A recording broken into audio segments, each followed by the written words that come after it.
Hello students, this is Shweta Roy. This video is for Chapter 1 Economics Part 3. The story of village Palampur.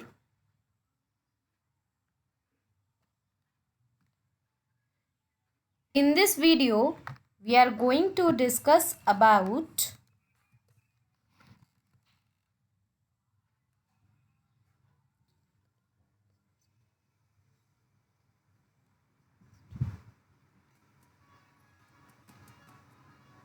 will the land sustain? Will the land sustain? So our first topic is, will the land sustain?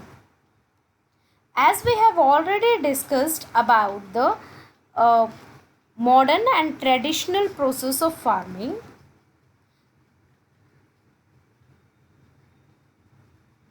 now as we already know that land is a natural resource and it should be used carefully. Now the scientific reports indicate that the modern farming methods have overused the natural resource base. When we are using the modern farming methods for farming, they are actually overusing the natural resource base. In many areas, green revolution is associated with the loss of soil fertility due to increased use of chemical fertilizers. We have already discussed about the green revolution, in which high yielding variety of seeds were developed, which used to increase the production, but for that we need the modern farming methods, and for that chemical fertilizers are needed. So when we are using more of the chemical fertilizers, there is loss of soil fertility.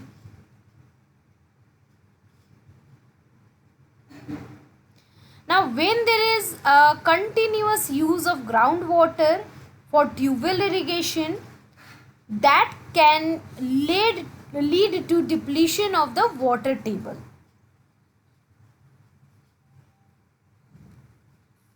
So here we can see, when we are increasing the production by the modern farming process, for modern farming methods, such as when there is green revolution and there is more of the use of the chemical fertilizers, or when there is more of the groundwater used for tubewell irrigation, we can see the loss of fertility and depletion of water table.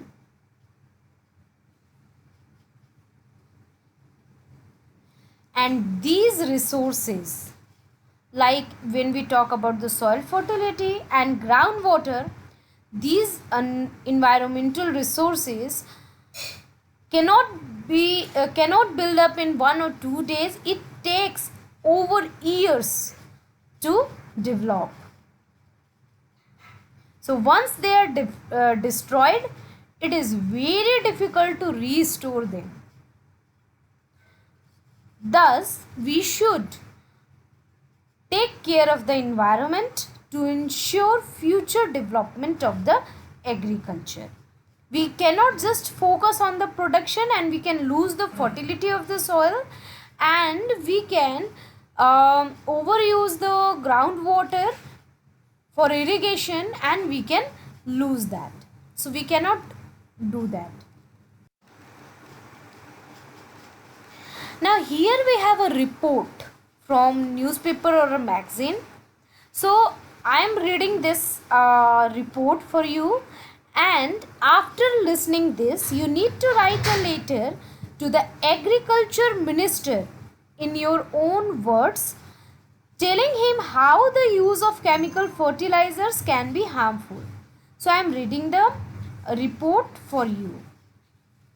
Chemical fertilizers provide minerals which dissolve in water and are immediately available to plants. But these may not be retained in the soil for long. They may escape from the soil and pollute groundwater, rivers and lakes. Now, chemical fertilizers can also kill bacteria and other microorganisms in the soil. This means sometime after their use, the soil will be less fertile than ever before. The consumption of chemical fertilizers in Punjab is highest in the country. The continuous use of chemical fertilizers has led to degradation of soil health. Punjab farmers are now forced to use more and more chemical fertilizers and other inputs to achieve the same production level. This means cost of cultivation is rising very fast. So these are some of the reports. You can see there are two different reports from magazines and newspapers. So after this you need to write a letter to the agriculture minister. So do this activity.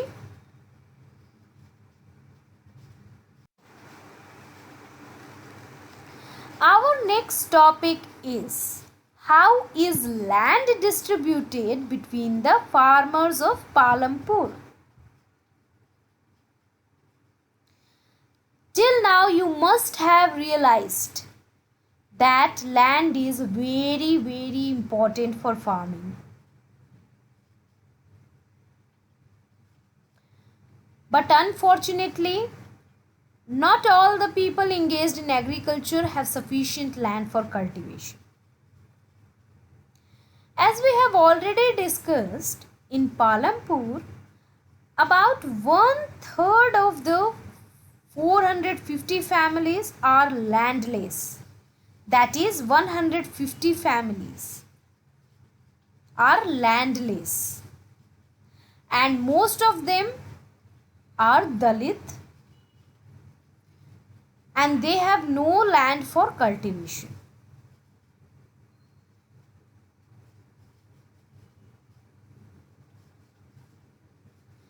Now the remaining families who own the land, two 40 families cultivate small plots of land less than 2 hectares in size.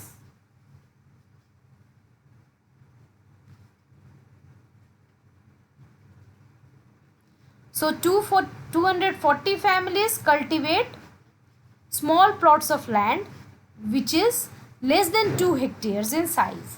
We already read about the hectare. If we are taking a square and the sides of a square is 100 meters, that is 1 hectare.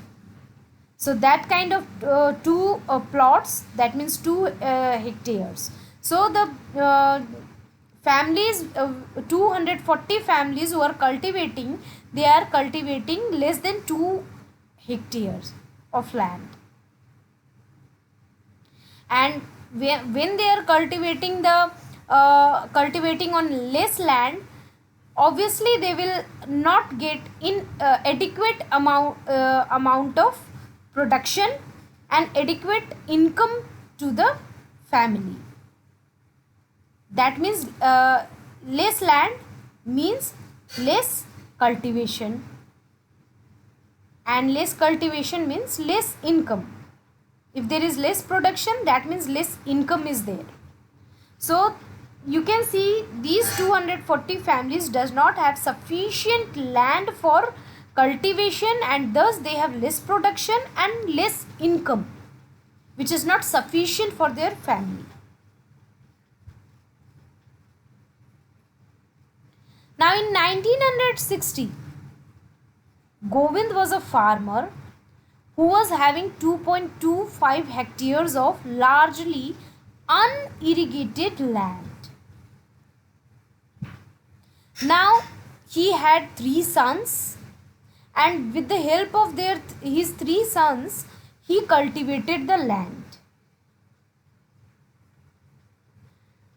They didn't live very comfortably. Thus, the family managed to feed itself with a little bit of extra income from one buffalo that the family possessed. Now, after some years, Govind died, and his land was divided among his 3 sons. Now, that time Govind was having 2.25 hectares of land. Now, when it is divided into 3 parts, the area of land is 0.75 hectare. But now they have improved irrigation. That time the land was unirrigated, but now they have improved irrigation and modern farming methods. Now, Govind's sons are not able to make a living from their land. They have to look for additional work during part of the year. As you can see, Govind was having 2.25 hectare of land, but when it was divided into 3 parts, only 0.75 hectare of land was there. And you know that they had good improved irrigation and modern farming method. Even though the land was less and it cannot produce adequate amount of crop. So if there is less production, there is less income.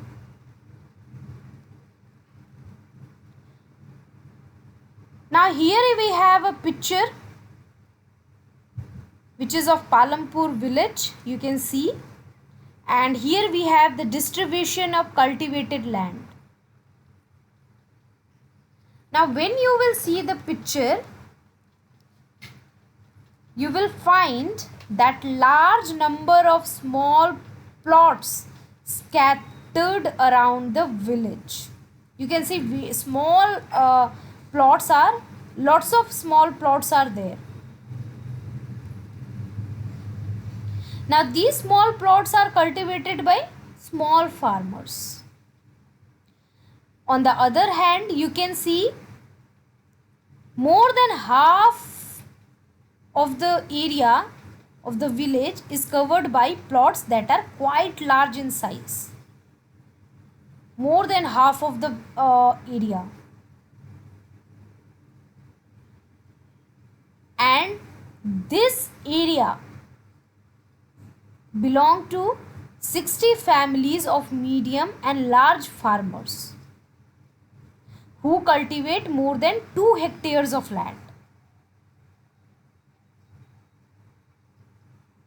And few of the large farmers have land extending over 10 hectares or more.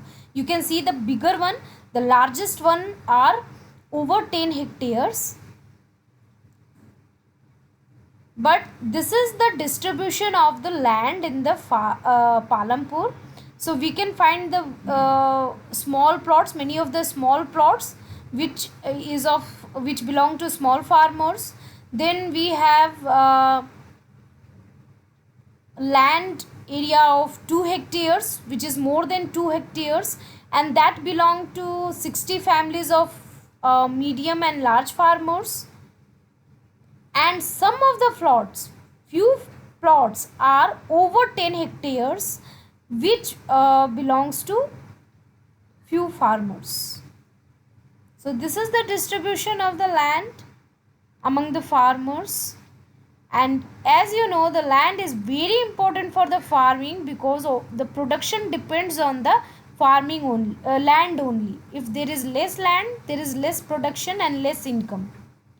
More land means more of the production and more of the income.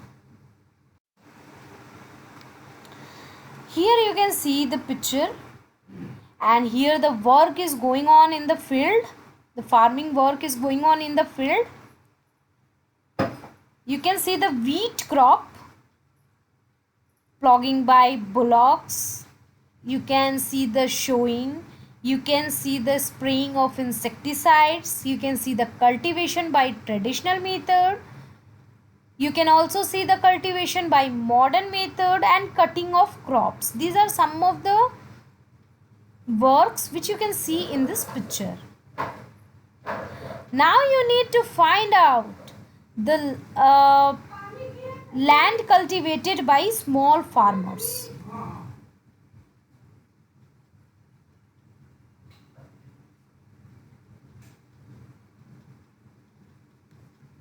Also, there is a question, why do so many families of farmers cultivate such small plots of land? You need to find out and answer this.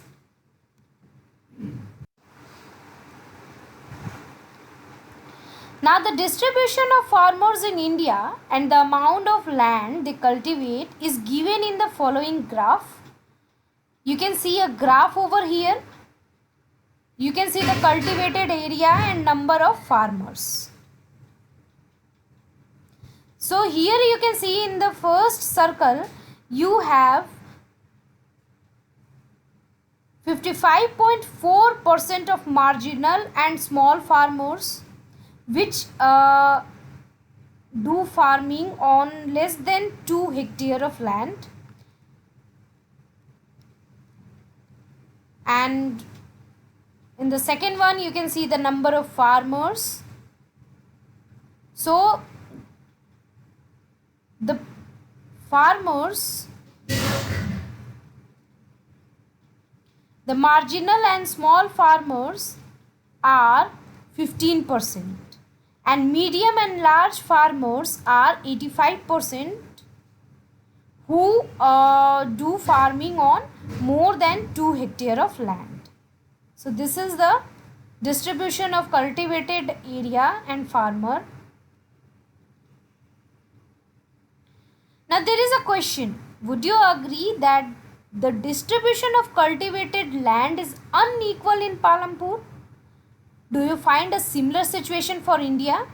You need to explain. So do this activity. Now the next topic is, who will provide the labor? Actually, after land, labor is the most important factor for production, because the farming requires a great deal of hard work. Small farmers along with their families cultivate their own field. Small farmers cultivate their own field with the help of their families, and they provide the labor required for farming themselves. Medium and large farmers hire farm laborers to work on their fields.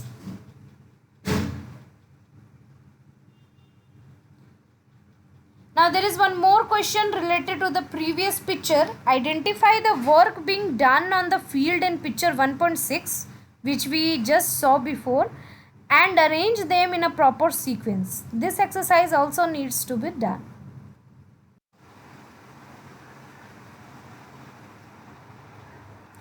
Now the farm laborers come either from the landless families or families cultivating small plots of land. Now the farmers have right on their lands, but these farm laborers do not have any right over the crops grown on the land. Actually, they are paid wages by the farmer. Whatever work they are doing, they will be paid for that. They will not have any kind of right over the grown crops. Now the wages can be in cash or in kind of crops. Either the farmer can give them cash, or it can be given or the crops can be given to them. Sometimes laborers get meals also. Now these wages which the farm laborers get, that vary widely from region to region, crop to crop, from one farm activity to another. Like for sowing they have different wage, for harvesting they have different wage, for different crops they have different wage, in different regions you can find different wages. So like this the wages are different. Also, there is a wide variation in duration of employment. Either a farm laborer can be employed on a daily basis, or for one particular farm activity like harvesting, or for whole year. Now, Dala is a landless farm laborer who works on daily wages in Palampur. This means he must regularly look for work. The minimum wages for a farm laborer set by the government is rupees 300 per day. It was done in March 2017. But Dala only gets rupees 160. And there is very heavy competition for the work among the farm laborers in Palampur. So because of this heavy competition, people agree to work for lower wages. Now Dala complains about his situation to Ramkali. Ramkali is also a farm laborer, and both belong to both are the poorest people in the village. They are among the poorest people of the village. Here we have a conversation of Dala and Ramkali, who are the poorest native of the village. So I can read it for you. It is difficult to find work these days. Only the large farmers hire us, and that too for very limited number of days. Ramkali is saying, Gansham, the large farmer, has just bought a harvester. So we are going to get even less work during the harvest season this year. Last year, I worked for less than 5 months in the whole year. Dala is saying, we have tractors for ploughing, harvesters for harvesting, threshers for threshing, even for removing weeds. Some farmers spray weedicide. I owe the local money lender rupees 2000. I had taken rupees 1000 last summer when no work was available in the fields. How will I ever repay? I hardly earn enough for 2 square meals. Ramkali is saying, this year I will have to look for work in the brick making unit in Raiganj. My situation is number 1 much better. Due to past debt, the money lender refused to give me any loan. So this is the condition. You can understand the condition of the people in the, that means poorest people, that means farm laborers in the Palampur village by this conversation. And you can also find the difficulties in their lives. Now here are some questions. Why are farm laborers like Dala and Ramkali poor? Why do you think so they are poor? Now Gosaipur and Majoli are 2 villages in North Bihar. Out of a total of 850 households in the 2 villages, there are more than 250 men who are employed in rural Punjab and Haryana, or in Delhi, Mumbai, Surat, Hyderabad or Nagpur. Such migration is common in most villages across India. Why do people migrate? Can you describe? You need to describe it on the basis of your imagination. The work that the migrants of Gosaipur and Majoli might do at the place of destination. So these are some of the activities you need to do. I hope you all understood all the topics taught in this video. Thank you.